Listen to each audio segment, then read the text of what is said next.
এই চেয়ারটিতে বসলে মানুষ স্পিকার প্রতি মুহূর্তে মনে হয় যে আগুনে তপ্ত হিট আসছে মানুষ স্পিকার।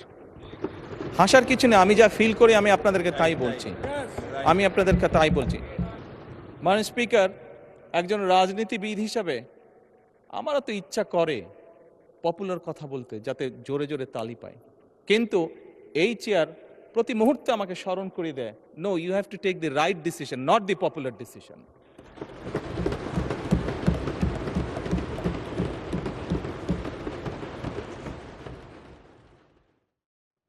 মানে স্পিকার, আমি আবারও বিরোধী দলের নেতার সাথে একমত পোষণ করছি। আমরা গত প্রায় 1.5 মাস ধরে আলোচনা করেছি এই সংসদে। হ্যাঁ, আমরা অনেকগুলো গুরুত্বপূর্ণ বিল পাশ করেছি। বিলের বিষয়ে কোনো বিষয়ে আমরা একমত হয়েছি, কোনো বিষয় হয়তো আমাদের দ্বিমত আছে। মানে স্পিকার, পরিষ্কারভাবে আমার দলের অবস্থান থেকে আমি বলতে চাই যে সকল বিষয়ে আমাদের দ্বিমত রয়েছে, আমরা বিরোধী দলের সদস্যদের সাথে বসবো, আলোচনা করব, দেশের স্বার্থে আমরা সমাধান বের করব।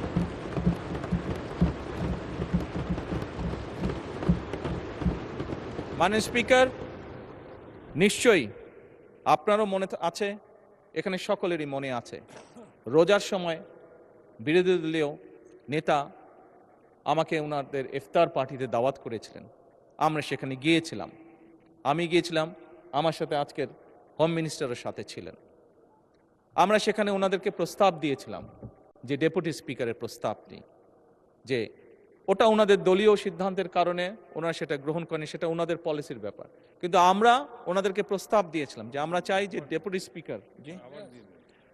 স্পিকার আমরা ওনাদের কাছ থেকে চেয়েছিলাম। মাননীয় স্পিকার, আজকে আবারও পরিষ্কারভাবে আমি বলতে চাই, এই প্রস্তাবটি মাননীয় বিরোধী দলের নেতা এবং মাননীয় বিরোধী দলের সদস্যবৃন্দ, আমাদের এই প্রস্তাবটি এখনো ওপেন আছে। আমরা এখনো এই প্রস্তাবটি ওপেন রেখেছি। এই প্রস্তাবটি দেওয়ার মাধ্যমে আবারও আমরা আমাদের পরিষ্কার ইন্টেনশন বোঝানোর চেষ্টা করেছি। যেভাবে ঠিক বিরোধী দলের নেতা সেদিন বলেছিলেন যে আসুন আমরা 2 দল মিলে যদি একসাথে একটি কমিটি গঠন করি, যেখানে জ্বালানির বিষয়ে যদি কোনো সমস্যা থেকে থাকে আমরা আলোচনা করে একটি সিদ্ধান্ত নিতে পারবো। ওনারা যেরকম ওনাদের ইন্টেনশন দেখিয়েছেন, আমরাও সেই সময় আমাদের। স্পিকার, এই সংসদ অধিবেশন শুরুর আগে আমি ওনার বাসায় গিয়েছিলাম।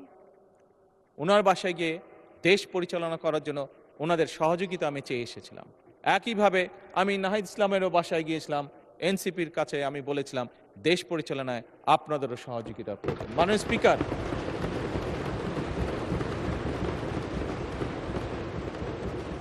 আমি এবং বিরোধী দলের নেতা উভয় আমরা বলেছি সমগ্র বাংলাদেশ এই সংসদ তাকিয়ে আছে, সমগ্র বাংলাদেশ এই সংসদের দিকে তাকিয়ে আছে একটি সুন্দর ভবিষ্যতের জন্য, তাকিয়ে আছে একটি সমৃদ্ধশালী বাংলাদেশের জন্য। মাননীয় স্পিকার, এবং সে কারণেই আমরা মনে করি এটি হয়তো বোঝার ভুল হতে পারে বা দেখার ভুল হতেই পারে, মানুষ মাত্র ভুল হতেই পারে, কিন্তু আমাদের পক্ষ থেকে, সরকারের পক্ষ থেকে মাননীয় স্পিকার, আমি বলেছি, আমি বলবো এবং বলছি, ইনশাআল্লাহ ভবিষ্যতেও বলবো, এখনো বর্তমানেও বলছি, আমরা চাই আমরা একসাথে কাজ করব। কাজ করতে গেলে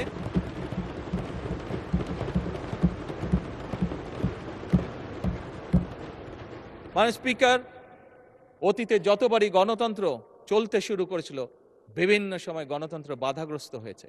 গণতন্ত্র যতবারই বাধাগ্রস্ত হয়েছে, দেশের অর্থনীতি বাধাগ্রস্ত হয়েছে। গণতন্ত্র যতবারই বাধাগ্রস্ত হয়েছে, দেশের স্বাস্থ্য ব্যবস্থা বাধাগ্রস্ত হয়েছে। গণতন্ত্র যতবারই বাধাগ্রস্ত হয়েছে, দেশের মানুষের কর্মসংস্থান বাধাগ্রস্ত হয়েছে। গণতন্ত্র যতবারই বাধাগ্রস্ত হয়েছে, দেশের অর্থনীতি, মাননীয় স্পিকার, বাধাগ্রস্ত হয়েছে।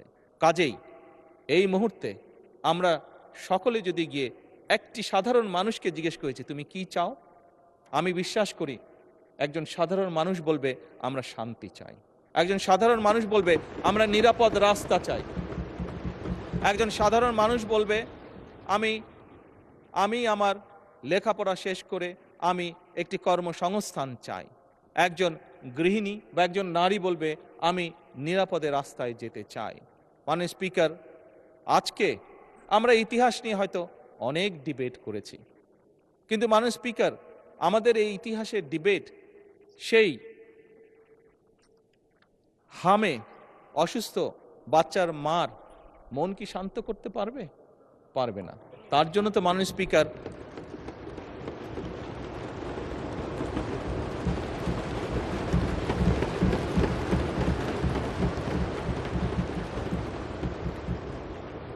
অথবা মাননীয় স্পিকার, যে ছেলেটি ইউনিভার্সিটি পাশ করে চাকরি সংস্থানের জন্য মাসের পর মাস ঘুরে বেড়াচ্ছে, তাকে কি আমরা আমাদের এই যে ঐতিহাসিক ডিবেট, কে আমরা কি করেছি অতীতে, সেই ডিবেট দিয়ে তাকে কি আমরা কিছু বুঝ দিতে পারবো মাননীয় স্পিকার? পারবো না।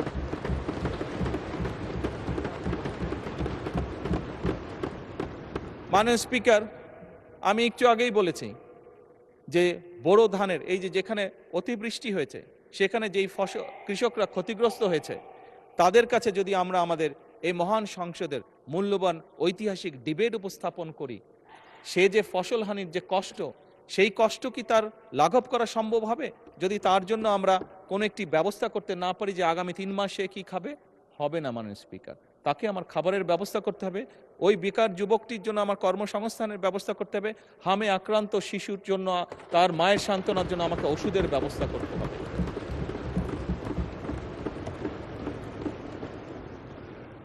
মাননীয় স্পিকার, আমার কাছে একজন রাজনীতিবিদ হিসাবে মনে হয় খুব সম্ভবত বাংলাদেশের মানুষ যত না রাজনৈতিক ডিবেট চায়, যত না রাজনৈতিক বিভিন্ন বক্তব্য চায়, তার থেকে তারা তাদের সমস্যার সমাধান চায়। মাননীয় স্পিকার, আজকে এই মুহূর্তে মাননীয় স্পিকার, আমার দলের সদস্যরা এবং ক্ষেত্র বিশেষ আমি দেখছি বিরোধী দলের বন্ধুরাও আমার কিছু কিছু কথায় টেবিল থাপড়াচ্ছেন। মাননীয় স্পিকার, এই যে চেয়ারটা আপনি দেখছেন, যেই চেয়ারে আমি এখানে বসছি আপনার সামনে মাননীয় স্পিকার, এই চেয়ারটি খুব কঠিন একটি চেয়ার মাননীয় স্পিকার। এই চেয়ারটি দেখলে মনে হয় বসতে খুব আরাম, আসলে মাননীয় স্পিকার মোটেও আরামের না।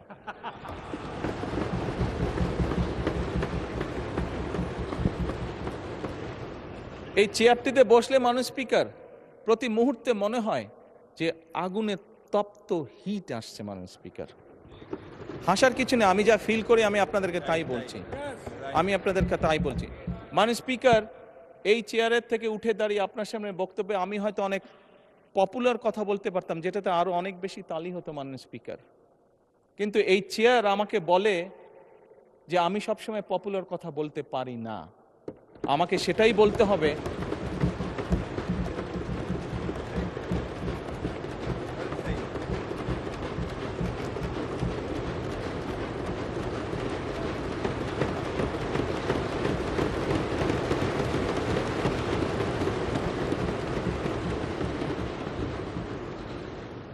মাননীয় স্পিকার, একজন রাজনীতিবিদ হিসাবে আমারও তো ইচ্ছা করে পপুলার কথা বলতে, যাতে জোরে জোরে তালি পায়, কিন্তু এই চেয়ার প্রতি মুহূর্তে আমাকে স্মরণ করে দেয়, no, you have to take the right decision, not the popular decision.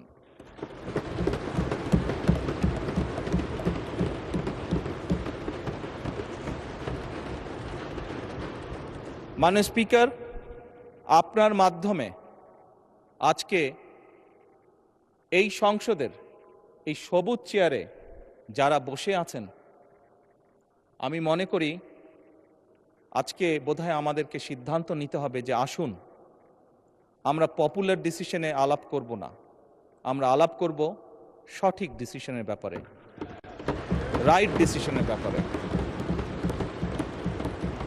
মাননীয় স্পিকার, আজকে এই সংসদ অধিবেশনের শেষ দিন, আজকে অধিবেশন শেষ হয়ে যাবে। আমার সংসদ নেতা হিসেবে আমার দলের সদস্যদের কাছে, বিরোধী দলীয় বন্ধুদের কাছে, সহকর্মীদের কাছে, সদস্যদের কাছে আমার অনুরোধ থাকবে যে আসুন আগামী অধিবেশন যেটি শুরু হবে সেখানে আমরা আলোচনা করব আমরা কত দ্রুত দেশে বিদ্যুতের সমস্যার সমাধান করতে পারি।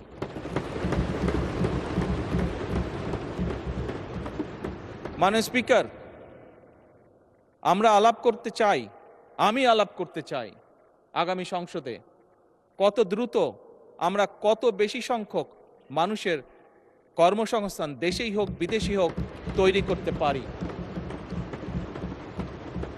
মাননীয় স্পিকার, এই সংসদে দাঁড়িয়ে আমি আলাপ করতে চাই যে আমাদের শিক্ষা প্রতিষ্ঠান, আমাদের হাসপাতালগুলোতে কত দ্রুত শিক্ষা এবং চিকিৎসা সুবিধা আমরা পৌঁছে দিতে পারি।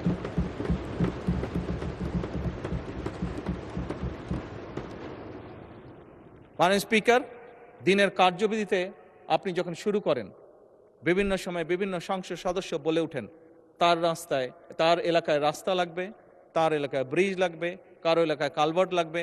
স্বয়ং বিরোধী দলীয় নেতা ওনার এলাকার সমস্যার কথা বলেছেন। মাননীয় স্পিকার, আমরা যদি দেশের পরিস্থিতি স্থিতিশীল রাখতে না পারি, দেশে আমরা যদি অর্থনৈতিকভাবে শক্তিশালী করতে না পারি, মাননীয় স্পিকার, বর্তমান প্রেক্ষাপটে যেখানে 30 লক্ষ কোটি টাকার ঋণ নিয়ে এই সংসদ দেশ পরিচালনা শুরু করেছে, সেই দেশকে আমরা এগিয়ে নিতে পারবো না। আমরা যদি একটি স্টেবল গভর্নমেন্ট রাখি, আমরা যদি একটি স্টেবল পার্লামেন্ট এনশিওর করতে না পারি, মাননীয় স্পিকার, আমরা কোনোভাবেই